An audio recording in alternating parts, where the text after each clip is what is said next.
Dejando de lado lo natural, ¿no? Hay una premisa que habla que el hombre no puede ir en contra de la naturaleza. O sea que dejando de lado lo natural, digo, uno se para en el día después de semejante desastre y dice, ¿cuál es el origen de esta problemática tan profunda y que no es la primera vez que se sufre, por lo pronto, en esta región?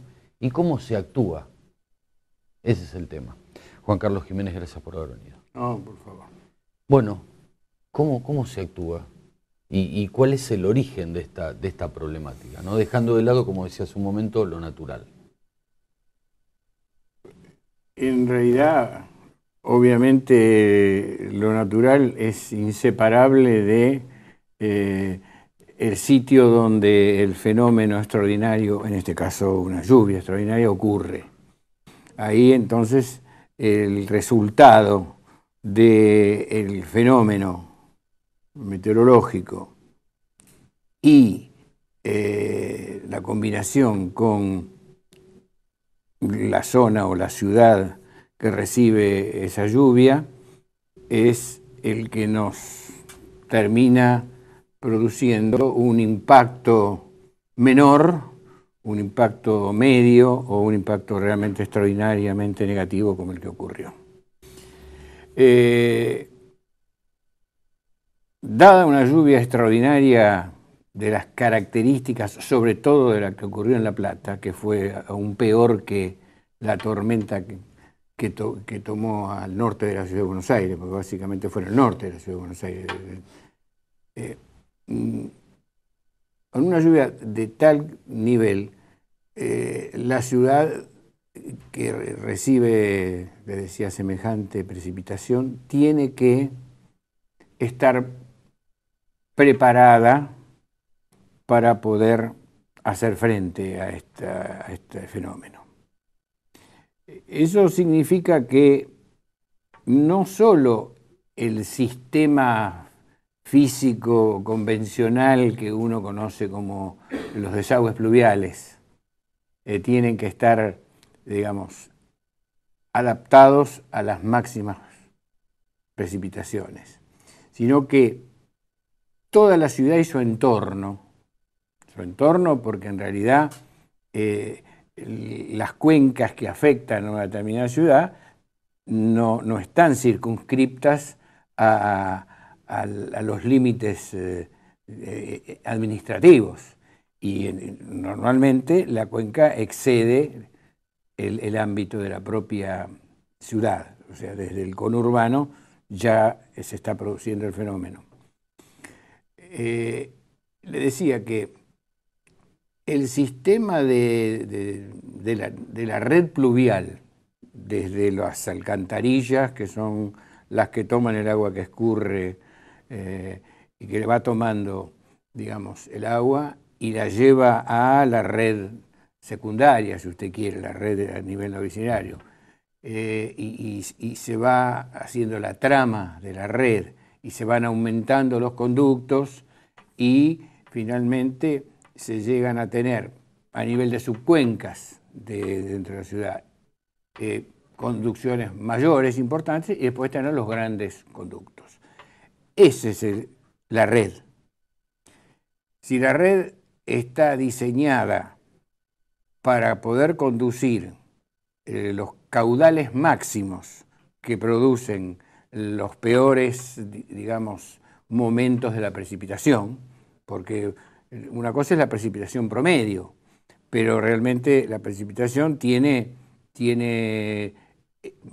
periodos, a veces minutos, muchos minutos en algunos casos, en los cuales los milímetros por hora, ¿no es cierto?, que es lo que importa, digamos, la intensidad de la lluvia es tan grande que va superando la capacidad de todo el sistema y entonces el agua ya empieza a escurrir por afuera del sistema subterráneo. Seguro, seguro. Ahora, dentro de todo esto, Juan Carlos, que está comentando, ¿cuáles son las responsabilidades individuales? Porque todo esto hay una responsabilidad, y la responsabilidad del Estado, por ejemplo. O sea, cada uno de nosotros y el Estado, ¿no? Bueno, yo voy a empezar por por la responsabilidad del Estado. A ver. Al nivel que sea. El nacional, provincial o municipal. El sistema tiene que estar diseñado más allá de los aspectos hidráulicos que yo le acabo de señalar. ¿Qué quiero decir con esto? Y lo digo como ingeniero hidráulico. Pero, o sea, un plan maestro, que es lo que tiene que tener toda gran ciudad, de manejo y de control de las inundaciones pluviales, es un trabajo totalmente transdisciplinario. O sea, tiene que basarse en un ordenamiento territorial, o sea, tiene que haber un equipo de urbanistas que hayan trabajado en el ordenamiento territorial, tiene que haber, digamos, un estudio ambiental adecuado, tiene que haber también un estudio sociourbano, porque las características de las distintas zonas hace que uno lo tenga que tener en cuenta en el propio diseño de esa red que yo le estoy diciendo. Y de esa conjunción, recién entonces que se tiene esa base delimitada, y teniendo además muy en cuenta cada vez más a través que pasan los años el manejo de los residuos urbanos, recién entonces cuando el panorama está suficientemente estudiado, los ingenieros hidráulicos empiezan a diseñar cuál es el sistema que está en condiciones de minimizar el impacto, quiero decir, de minimizar la cantidad de agua que escurra por fuera del sistema de cañerías hidráulicas. En definitiva, la responsabilidad de las instituciones, digamos, de los organismos, es llevar a cabo planes maestros que respondan a esta visión integral del problema del manejo de las inundaciones.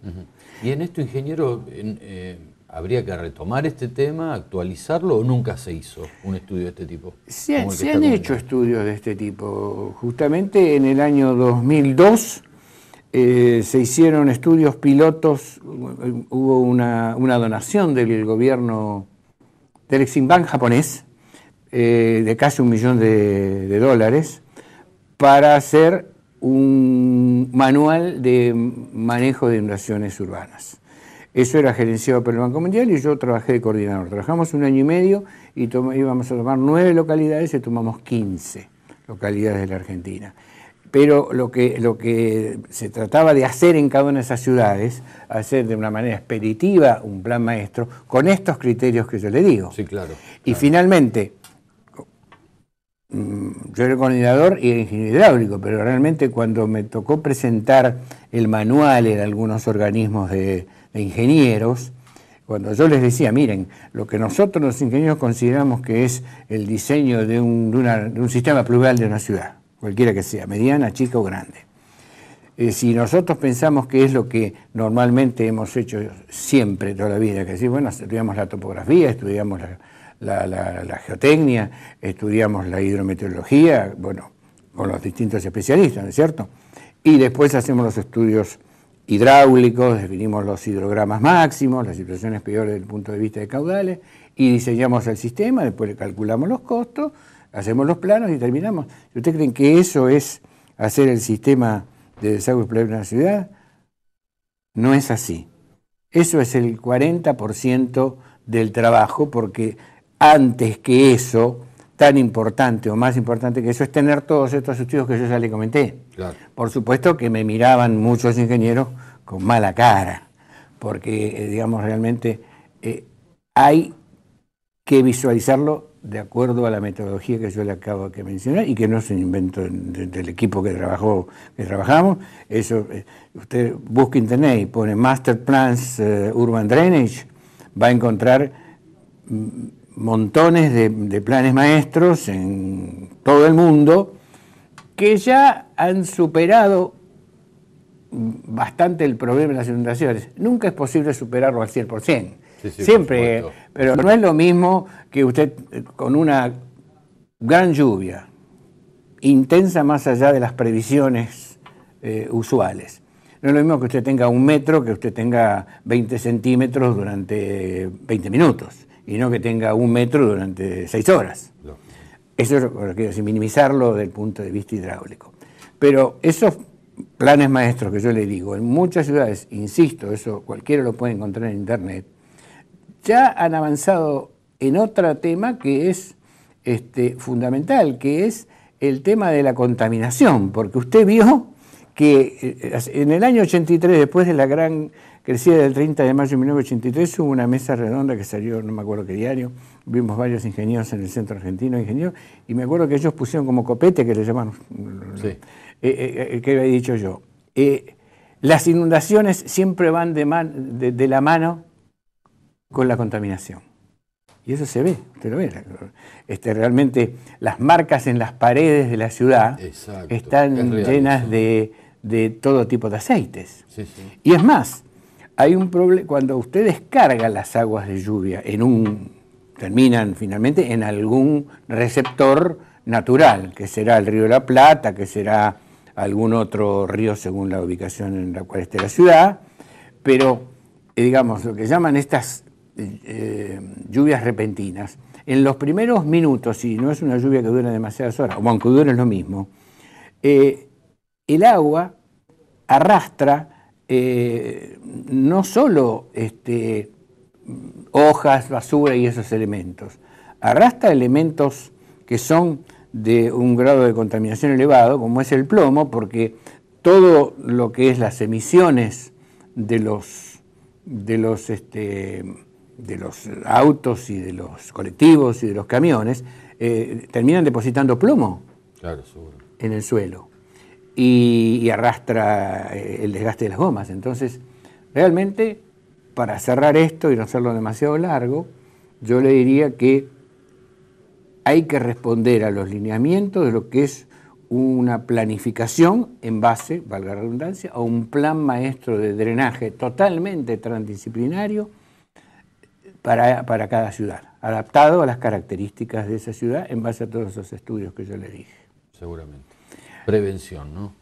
Que eso es una manera de prevenir. Digamos, claro. O por lo pronto ir atajando un poco esta temática. No, es que hay que estar